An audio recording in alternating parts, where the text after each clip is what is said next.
Aloha ladies, welcome. Today I want to talk about food storage. Okay. So I didn't even know food storage was a thing, but I should have, because growing up in Europe, and I grew up in Europe in my 70s and 80s when there were definitely food shortages. And my family just naturally did this, but I think I just really didn't pay attention to it. I just really, frankly, took food for granted, when I think a lot of people around me didn't were experiencing food shortages. We never did. Anyhow, having said all that, so it wasn't until we moved to Hawaii and there was this really bad period of rain. It rained literally, it's like so biblical. It rained for like 40 days and 40 nights. And the roads got washed out. We had like flash flooding. Civil Defense was talking about airlifting us out. We were essentially kind of stuck in our little town. And we're in a fairly remote area as far as Oahu is concerned. So we couldn't go anywhere.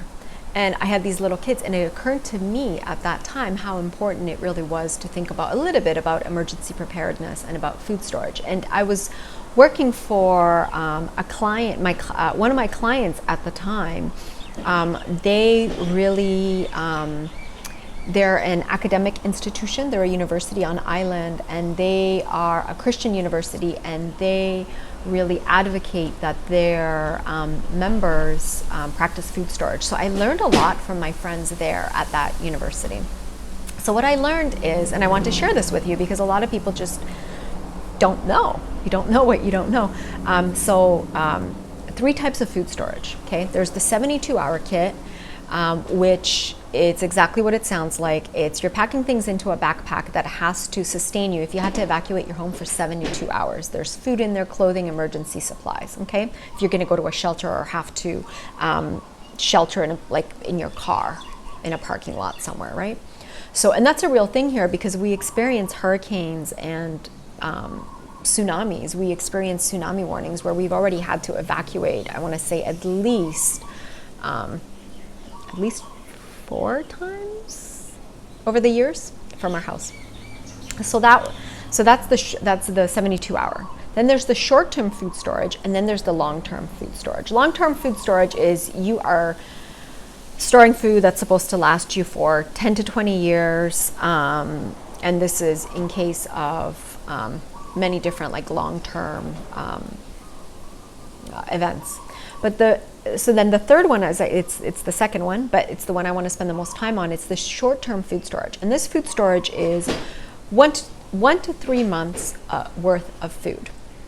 Okay, and this is the one that I really, after we had that flooding and after we couldn't get to a grocery store, this is the one that I really focused on in my home. So my husband was the one that focused on the 72-hour kit, some long-term food storage, but I'm really the one, he asked me to really focus on the short-term food storage. And let me tell you, if you're not convinced, I was not convinced until we needed that food.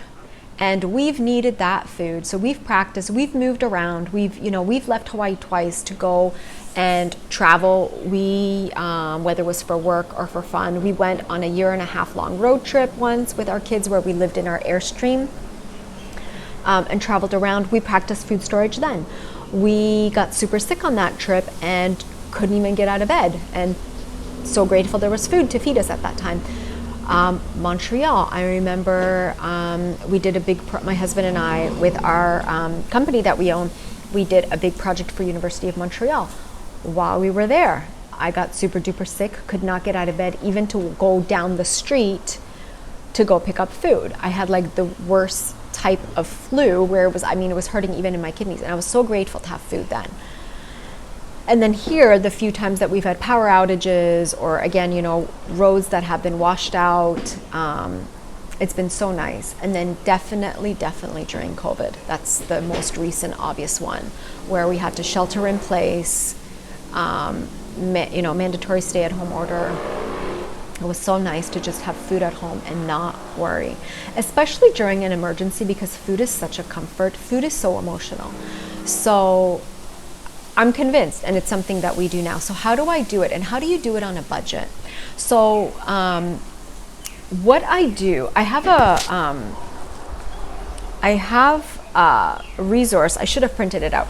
I have a resource on my website. It's if you go to my website, www.thrives.com, free resources, I think it's either the second or the third resource down, and you can download it. It's a PDF, and I think I've also made it available in Word format, so you can edit it electronically. In there, what I have is I have 3 sections. I have my Costco, because I shop at Costco, then I shop at Target and a health food store, and then the third section is just my meals, okay? So what you do is plan out what is a typical breakfast for your family, what is a typical lunch, a few different ones, and then what are your typical dinners. And then what you do for food storage is your goal is to start off with a month. So start off with 4 weeks. So it could be something as simple as, okay, go get extra cereal. If your family we don't drink regular milk, so for us it's super easy to store milk because we drink almond milk, and that stuff just keeps forever. So I just store that. And so yeah, oatmeal, honey, that's my breakfast. Lunch can be, whatever it is that your family eats, really, whether it's sandwiches and meats, whether, so you could store like tuna and then store crackers. But then it's also what I do is I don't like to store things that we don't eat because I find that wasteful. So for our 72-hour kit, we'll have some things that maybe we wouldn't typically eat, but for my 1 to 3 month food storage, I store things that we eat.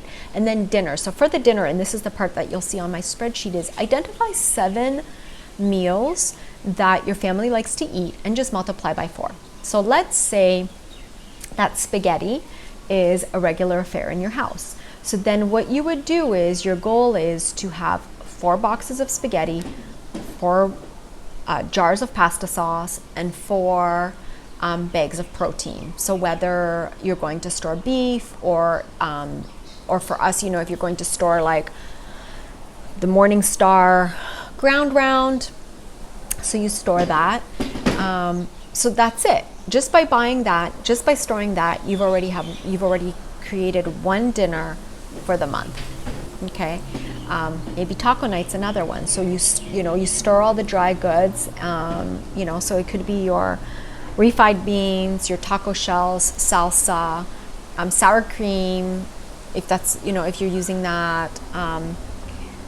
Guac, so I buy extra avocados. Cheese stores forever. So I hope that gives you kind of an idea of what it is that I do. And it is so cool to do this because it's really, I feel like it takes a lot of the brain power and stress out of me, especially now as my children are older. And I was going to say they're home for the summer, but actually no, for us, we're off for the summer, but we homeschool. So our kids are always home. I have 3 growing boys. They're always eating. And I feel like it just takes a lot of the stress off of me and the brain power to not have to worry what we're going to eat because we always have food on hand. So I hope that you find this helpful. Let me know if you have any questions. Aloha.